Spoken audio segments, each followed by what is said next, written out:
Welcome back to our channel. My name is Amanda with the Whitby group at eXp, your go-to realtor in Southwest Florida.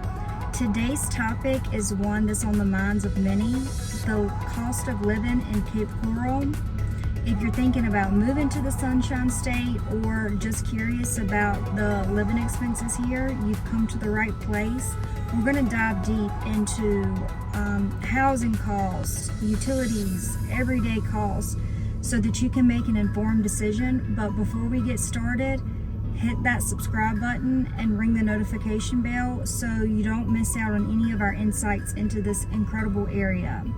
Now let's crunch the numbers and dive into the cost of living of Cape Coral, Florida.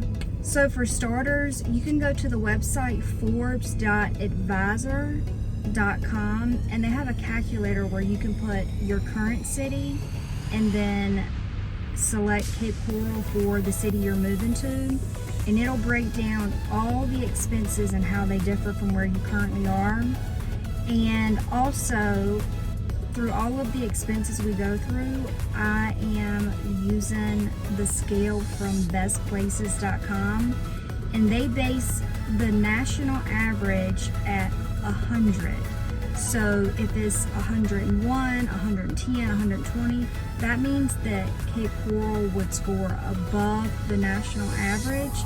And if it's below, anything below 100, so 98, 90, 50, then that means that Cape Coral would be below the national average. Overall score, Cape Coral comes in at 104, which is just barely above the national average. And I personally think that that's a great score to come in just above, because when you consider Cape Coral as a whole, it is a lot of waterfront properties here. And whether it's Gulf access or freshwater canals, ponds, I mean, we have a lot of waterfront, and waterfront properties are always sought after. So the median sales price for homes from January of 2023 to September 2023 is just right over 408,000, which is above the national average, but it's also below a lot of the major and metro areas in the United States. And then rent prices, they can vary from $1,000 up to like $4,500. Whether you're buying or renting, a lot of variables come into play. Waterfront, non-waterfront. If it is waterfront, what type of water? Amenities that you'll have. Do you want a pool? There's so many different things that come in to factor those numbers. I'd reach out if you need any help with that, and I would be more than glad to help you. Next up is taxes. One thing that everybody loves about Florida is we have no state income tax here. So when you bring your paycheck home, you actually keep more money in your pocket. And Florida is very tax friendly when it comes to retirees plus pension benefits. Our current sales tax rate is 6.5%.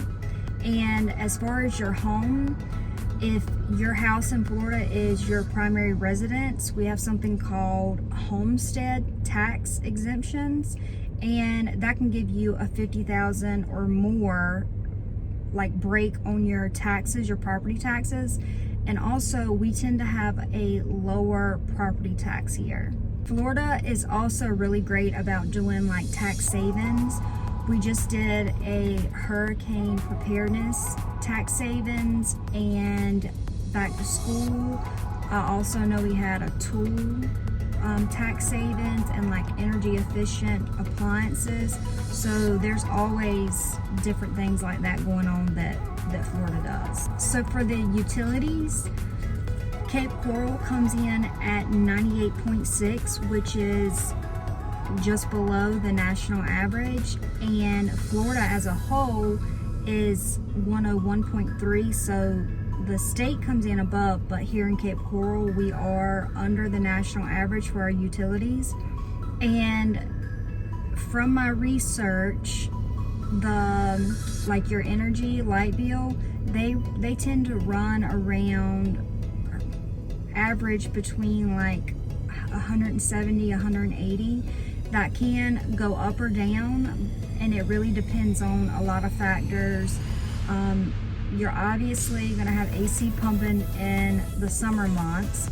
You have a lot of houses here have pools, which does increase your light bill.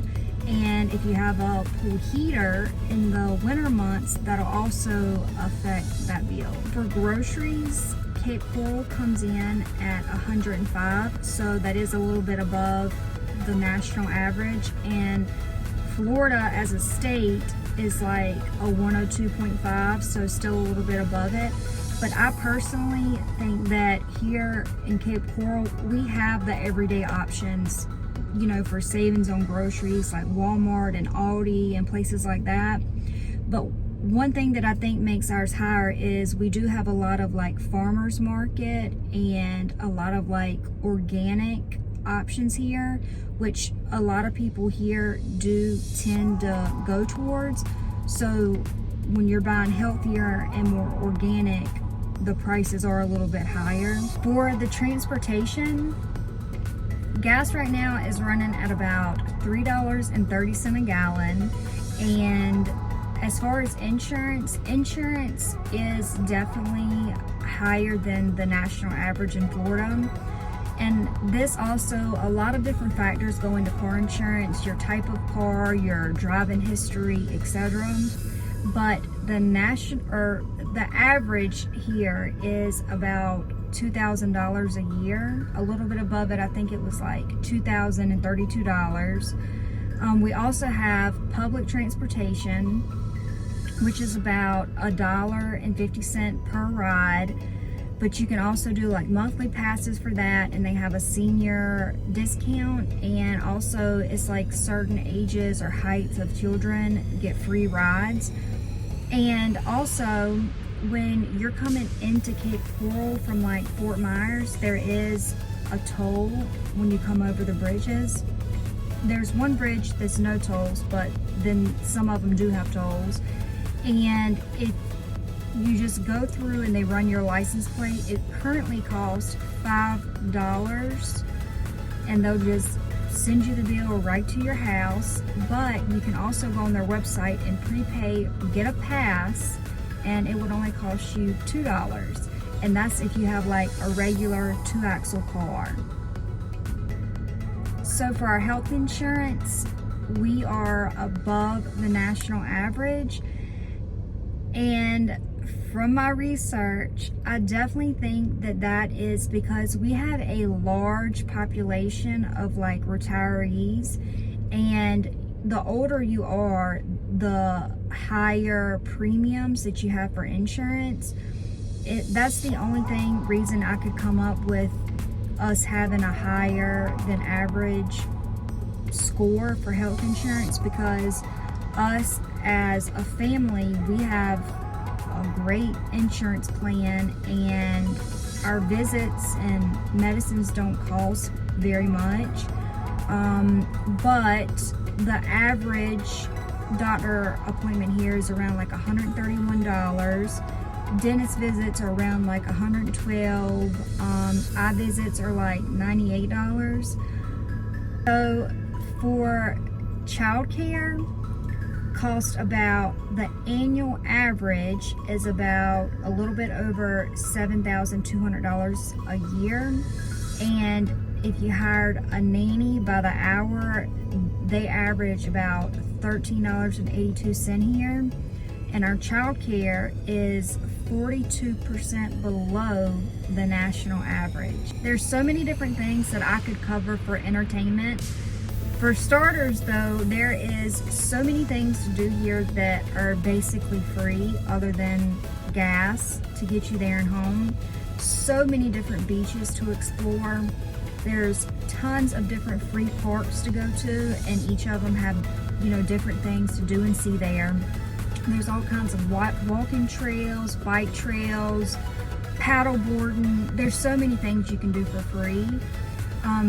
But from the best of my research, the average night out dinner to decent, nice restaurant would run about $70, and a movie ticket averages like $12 a piece here, and to take a yoga class, it averages out to about $20. For employment, our expected future job growth is expected to be a little bit over 41%, and the national average is like 33.5%, and our current unemployment rate is 3.1%. I hope you guys enjoyed this video and you gained some valuable knowledge from it. If there's anything that I didn't cover, or you have a specific question, don't hesitate to reach out. And if you're thinking about relocating to this area, you can call or text me anytime. I would love to help you, and I can't wait to see you guys in the next video.